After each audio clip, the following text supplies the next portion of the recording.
Hello students, तो हम लोगों ने सिमिलैरिटी स्टार्ट कर दिया था और अब हम लोग हमारा आखिरी कंसेप्ट देखने वाले हैं। तो आई होप अब तक जो भी कंसेप्ट्स हम लोगों ने डिस्कस किए हैं वो सारे कंसेप्ट्स आपको याद है। तो इस कंसेप्ट पे आने से पहले हम लोग एक क्विकली रिकैप करते हैं। सबसे पहले हम लोगों ने देखी थी 4 प्रॉपर्टीज़ जिस पे हमारी फर्स्ट एक्सरसाइज बेस्ड है।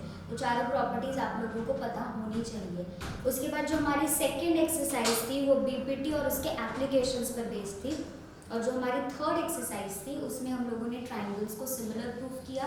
और ट्राइंगल्स को सिमिलर प्रूफ करने के लिए हमारे पास ऑल टुगेदर 3 टेस्ट्स हैं। ट्राइंगल्स अगर ऑलरेडी सिमिलर हो तो करस्पॉन्डिंग साइड्स का रेशियो होता है इक्वल, यानी corresponding sides are in proportion, और जो करस्पॉन्डिंग एंगल्स होते हैं वो हो जाते हैं कॉन्ग्रुएंट। तो अब तक हम लोगों ने ये देखा था। अब जो हमारी लास्ट एक्सरसाइज है, एक्सरसाइज 1.4, इसका कंसेप्ट बेस्ड है theorem on areas of similar triangles. तो आप लोगों के टेक्स्ट बुक सामने होनी चाहिए, पेज नंबर 23 पे theorem of areas of similar triangles. Statement देखते हैं हम लोग। When two triangles are similar, the ratio of areas of those triangles is equal to the ratio of the squares of their corresponding sides. Statement आप लोगों ने देख ली। अब बिल्कुल भी टेक्स्ट बुक में नहीं देखना है, हम लोग खुद से ये प्रूफ लिखने वाले हैं। तो क्या किया दिया हुआ है कि मान लो ये दो ट्राइंगल्स है, एक ट्राइंगल है ABC और दूसरा ट्राइंगल है PQR। तो गिवन कंडीशन ये है कि ABC और PQR ये दोनों ट्राइंगल से एक दूसरे से सिमिलर। तो गिवन क्या होगा कि मान लो अगर दो ट्राइंगल्स एक दूसरे से सिमिलर है तो एक तो चीज हम लोगों को ऑलरेडी पता है कि ट्राइंगल्स अगर सिमिलर हो तो करस्पॉन्डिंग साइड्स क्या होती है, प्रपोर्शन में। दूसरी चीज हमको क्या पता है कि करस्पॉन्डिंग एंगल्स होते हैं कॉन्ग्रुएंट।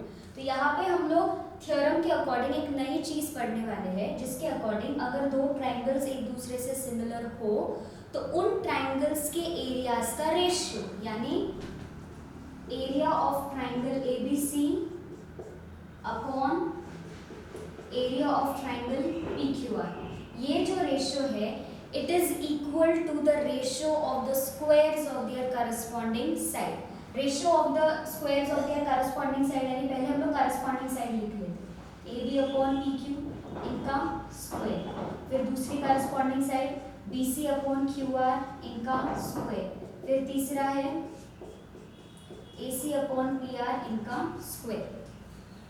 अब एरिया से रिलेटेड हम लोगों ने चैप्टर के बिगिनिंग में ही प्रॉपर्टी देखी है। कौन सी प्रॉपर्टीज थी वो? हाइट्स और बेसिस से रिलेटेड। तो ये जो हम लोगों को दो फिगर्स दिख रही है, इन फिगर्स में हम लोगों को कंस्ट्रक्शन करना पड़ेगा ताकि हम लोग सूटेबल प्रॉपर्टी यूज करें। मैं 4 प्रॉपर्टीज की बात कर रही हूँ जो हम लोगों ने सबसे पहले देखी थी इस चैप्टर में। तो हम लोगों को क्या करना है, ये जो ट्राइंगल है ABC, इस ट्राइंगल में हमको एक परपेंडिकुलर बनाना है। मान लो AD है परपेंडिकुलर, वैसे ही इस ट्राइंगल में भी हमको क्या करना है, एक परपेंडिकुलर बनाना है। तो बस यहाँ पे वही लिखना है हम लोगों को। क्या किया हम लोगों ने, ड्रॉ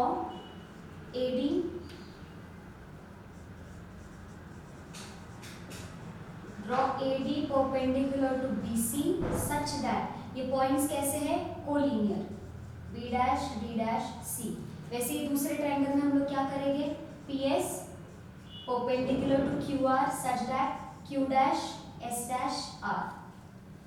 तो गिवन कंडीशन है कि अगर ट्राइंगल सिमिलर हो तो हमको प्रूफ करना है कि जो ट्राइंगल सिमिलर है उनके एरियाज का रेशियो उनके करस्पॉन्डिंग साइड्स के स्क्वायर्स के रेशियो के साथ इक्वल है। ओके, अब हम लोग प्रूफ की तरफ बढ़ते हैं। तो हम लोगों को तो ये ऑलरेडी पता है कि अगर दो ट्राइंगल्स है, इन दोनों ट्राइंगल्स में अगर बेसिस और हाइट्स अनइक्वल हो तो एरियाज का रेशियो क्या हो जाता है, उनके करस्पॉन्डिंग बेसिस और हाइट्स के प्रोडक्ट के रेशियो के साथ इक्वल होता है। याद करोगे प्रॉपर्टी नंबर 1 जो हम लोगों ने चैप्टर के बिगिनिंग में पढ़ी थी। तो हमको क्या करना है, यहाँ पे ये जो दो ट्राइंगल्स है ABC और PQR, इन दोनों ट्राइंगल्स की हाइट्स और बेसिस क्या है, अनइक्वल। तो हमको क्या मिलेगा यहाँ पे, area of triangle ABC upon area of triangle PQR क्या हो जाएगा, इसका बेस और हाइट इंटू इसका बेस और हाइट, यानी हमको क्या मिलेगा यहाँ पे, BC into AD upon QR into PS। इसको नाम दे दो 1, और रीजन क्या है इसके पीछे, this is ratio of areas of triangle having unequal basis and height. Ratio of areas of triangles having unequal base and height। अब ये तो हो गई एक कंडीशन। उसके बाद उन्होंने क्या कहा है कि ट्राइंगल्स कैसे हैं, सिमिलर। और हमको पता है कि ट्राइंगल्स अगर सिमिलर हो, यहाँ पे गिवन है कि triangle ABC is similar to triangle PQR। Therefore triangles अगर सिमिलर हो तो करस्पॉन्डिंग साइड्स का रेशियो क्या हो जाता है, इक्वल। तो हमको क्या मिलेगा, AB upon PQ is equal to BC upon QR is equal to AC upon PR। Reason क्या है, corresponding sides of similar triangle. जैसे कि ये करस्पॉन्डिंग साइड्स प्रोपोर्शन में है, वैसे ही करस्पॉन्डिंग एंगल्स भी क्या हो जाएंगे, प्रोपोर्शन में। अब मैं आपको कंसेप्ट बताती हूँ कि हमको पहुँचना कहाँ तक है। तो देखो यहाँ पे हमको मिला है एरिया ऑफ ट्राइंगल ABC और एरिया ऑफ ट्राइंगल PQR क्या है, BC upon QR into AD upon PS इस रेशियो से इक्वल। अब ये जो टर्म है, इस टर्म को हम टू प्रूव वाली कंडीशन से एसोसिएट करेंगे। तो हमको यहाँ पे BC अपॉन QR दिख रहा है, यहाँ पे भी हमारे पास BC अपॉन QR है।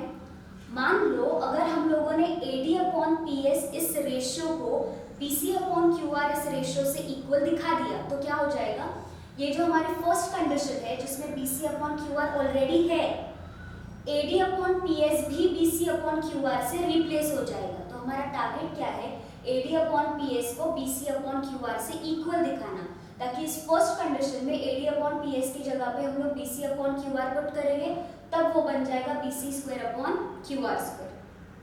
तो अब हम लोगों को ये ट्राइंगल्स कंसिडर करने हैं। ये वाला एक ट्राइंगल है, इस ट्राइंगल में AD आ रहा है, ये वाला दूसरा ट्राइंगल है, इस ट्राइंगल में आ रहा है PS। तो हमको क्या करना है, इन ट्राइंगल 1 और ट्राइंगल 2 को एक दूसरे से सिमिलर प्रूफ करना है। तो ट्राइंगल्स को सिमिलर प्रूफ करने के लिए हमारे हाथ में एटलीस्ट 2 एंगल्स होने चाहिए जो कॉन्ग्रुएंट है। हमारा टारगेट सेट हो गया है, हमको क्या करना है, AD अपॉन PS को BC अपॉन QR के साथ इक्वल दिखाना है। तो हम लोग क्या करेंगे, ये 2 ट्राइंगल्स को हमको सिमिलर दिखाना है। तो इन दोनों ट्राइंगल्स में एंगल D और angle S each is 90 degree, यानी एक एंगल मिल गया। और हम लोगों ने ऑलरेडी कहा है कि पूरा का पूरा ट्राइंगल ABC इस पूरे ट्राइंगल PQR से सिमिलर है। ट्राइंगल्स अगर सिमिलर हो तो करस्पॉन्डिंग एंगल्स क्या हो जाते हैं, इक्वल हो जाते हैं। तो ये जो एंगल B है ये Q से इक्वल हो जाएगा। इसका मतलब है ये जो ट्राइंगल 1 और ट्राइंगल 2 है, इसके 2 एंगल्स हो गए इक्वल, और ट्राइंगल के 2 एंगल्स इक्वल हो तो ट्राइंगल्स बन जाते हैं सिमिलर। तो यहाँ पे हमको एक और कंडीशन मेंशन करनी है, कौन सी, angle B is congruent to angle Q।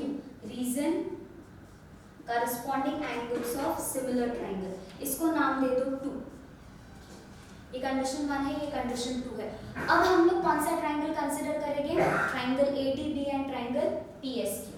So therefore in triangle ADB and triangle PSQ, क्या ये दोनों ट्राइंगल्स को हम सिमिलर दिखा सकते हैं, आराम से दिखा सकते हैं, क्योंकि उनमें आने वाले 2 एंगल्स क्या है, इक्वल है।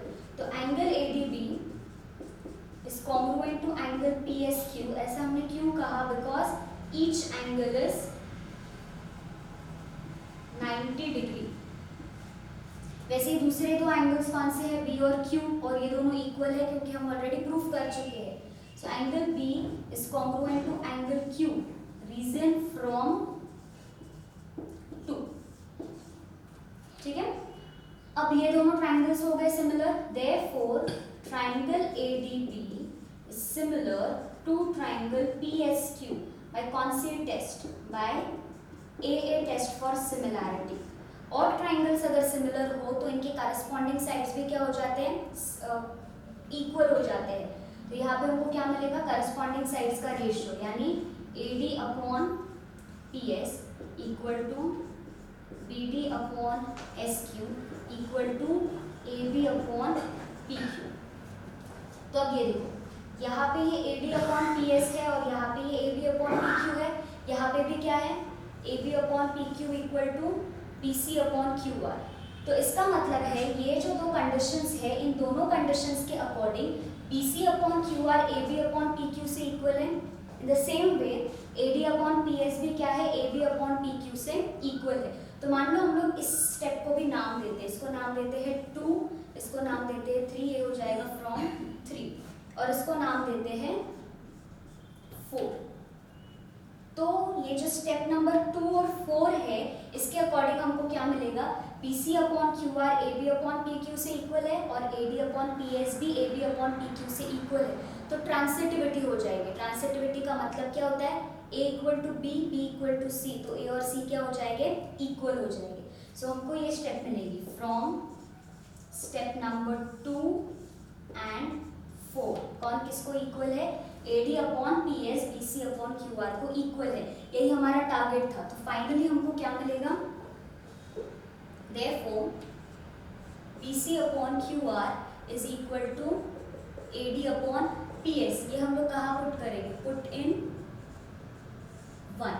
तो कंडीशन 1 कैसी हो जाएगी, area of triangle ABC upon area of triangle PQR is equal to BC upon QR है ऑलरेडी, और ये AD अपॉन PS भी है। तो AD अपॉन PS की जगह पे हम लोग क्या पुट करेंगे, BC अपॉन QR। तो ये स्टेप क्या हो जाएगी, BC upon QR as it is है, और ये AD अपॉन PS की जगह पे हम लोग क्या पुट कर देंगे, BC अपॉन QR, क्यों, क्योंकि वो इक्वल है। यहाँ पे ये हो जाएगा BC अपॉन QR। तो BC multiply by BC is BC square upon QR square. So therefore area of triangle ABC upon area of triangle PQR is equal to BC square upon QR square. इसी same format में हम लोग दिखाएंगे कि ये जो areas का ratio है, ये AB square upon PQ square को भी इक्वल है और AC square upon PR square को भी इक्वल है। तो ये इनके लिए स्टेप्स लिखने की जरूरत नहीं, हम लोग डायरेक्टली कंक्लूड कर देंगे। तो कंक्लूजन में क्या लिखोगे, सिमिलरली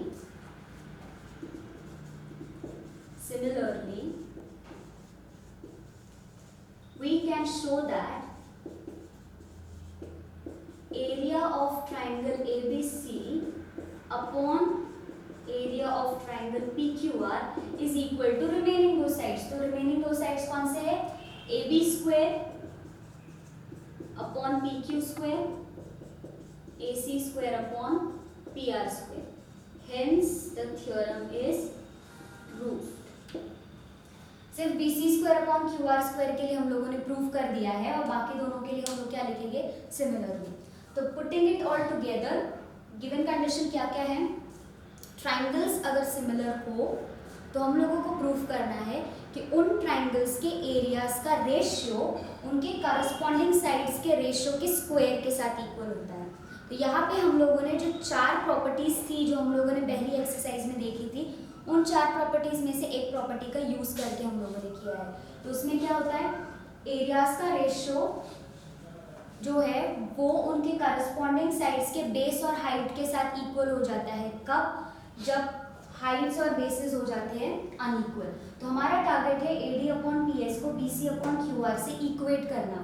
तो इसका मतलब क्या करेंगे हम लोग, ये दो ट्राइंगल्स जो है, ट्राइंगल 1 और ट्राइंगल 2, इनको कंसिडर करना है, और इन दोनों ट्राइंगल्स को अगर हम लोगों ने सिमिलर दिखा दिया तो हम लोगों को AD अपॉन PS को BC अपॉन QR तक पहुंचाने का रास्ता मिल जाएगा। तो हम लोग क्या करेंगे, ये दो ट्राइंगल्स को कंसिडर करना है और दोनों ट्राइंगल्स को सिमिलर दिखाना है। बट ट्राइंगल्स को सिमिलर दिखाने के लिए कुछ तैयारी करनी पड़ेगी। तो उसके लिए हम लोगों ने क्या किया, एंगल B और एंगल Q को ऑलरेडी कॉन्ग्रुएंट दिखा दिया।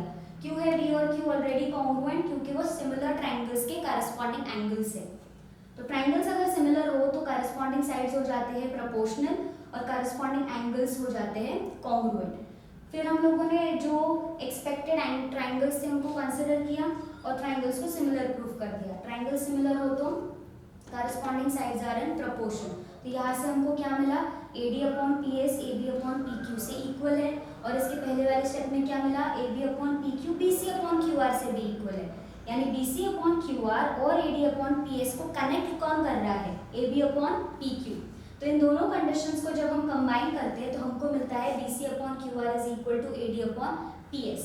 तो हमारे फर्स्ट स्टेप में AD अपॉन PS को हम लोग रिप्लेस कर देंगे बाय BC अपॉन QR। तो हमारे पास कितने BCs हो जाएंगे, 2, यानी BC स्क्वायर, और QR भी क्या हो जाएगा, QR स्क्वायर। जो हमने BC square upon QR square के लिए किया है वही स्टेप्स हम लोगों को AB और PQ के लिए करने हैं एंड AC और PR के लिए करने हैं। बस ट्राइंगल्स का अजम्पशन थोड़ा सा चेंज हो जाएगा, बट स्टेप्स क्या रहेगी, सेम रहेगी। सो So with this the theorem is proved. आप लोगों को ये थ्योरम आपके कॉपीज में नोट डाउन करना है, स्टेटमेंट लिखनी है थ्योरम की, फिगर ड्रॉ करना है, गिवन टू प्रूव, रीजन, सब कुछ अच्छे से लिखना है, क्योंकि इस कंसेप्ट पे हमारी नेक्स्ट एक्सरसाइज 1.4 बेस्ड है। तो हमारा जो एक्सरसाइज का जो भी पार्ट है वो हम लोग करेंगे नेक्स्ट लेक्चर में। तो फिलहाल आप लोगों को ये जो थ्योरम है वो नोट डाउन करना है कॉपीज में।